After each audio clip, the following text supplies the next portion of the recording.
This is the 5-4 to 5-5 review.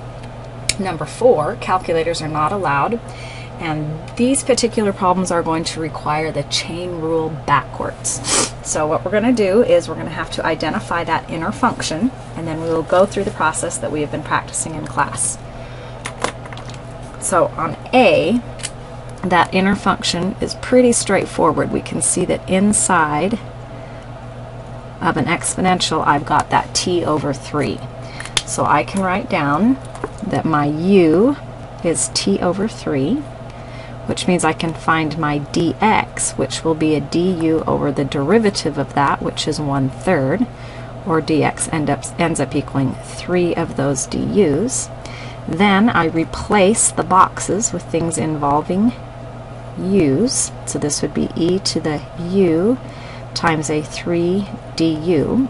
Pull the constants all out in front. I'll end up with just a plain integral of e to the u. Then the question is, what did I take the derivative of with respect to u that gave me e to the u?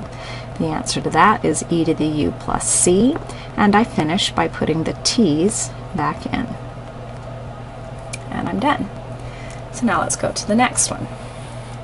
On B, I'm looking for an interior function whose derivative is also in the integral. Up in part A, the derivative was just a constant, so it didn't really matter. On this one, my inner box is a 2x squared, so the derivative of that is a 4x, and we see an x out here, so we know we've made a decent choice. So we can write down that u equals 2x squared, which means dx will be du over a 4x, and when I rewrite my integral, everything stays the same except for the boxes. This box becomes a u, and this box becomes a du over 4x.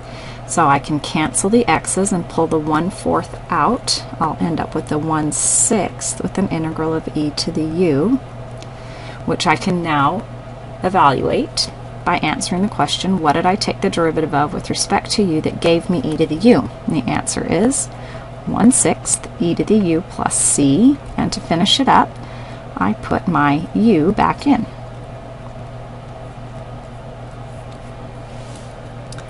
Last one.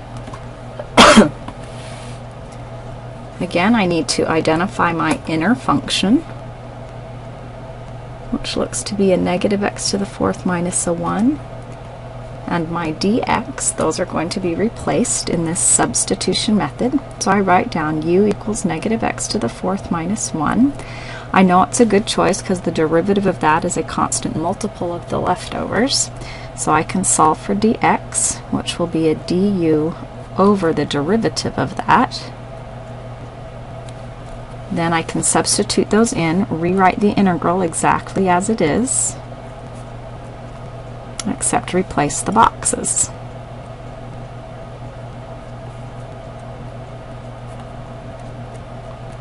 Notice that the 4x cubes cancel.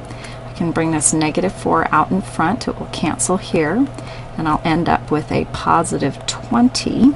Oh no, excuse me.